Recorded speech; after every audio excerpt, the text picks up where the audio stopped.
equals the blades on your Thermomix TM31 are making a terrible noise. We're Kelatos IT, experts in technical repairs. We pick up your device right from your door, run a free diagnostic and send you a quote before any repair.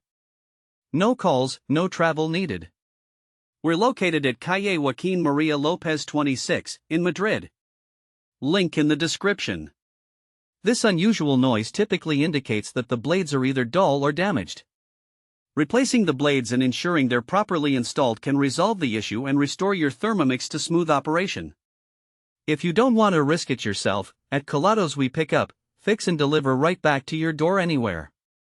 Link in the description.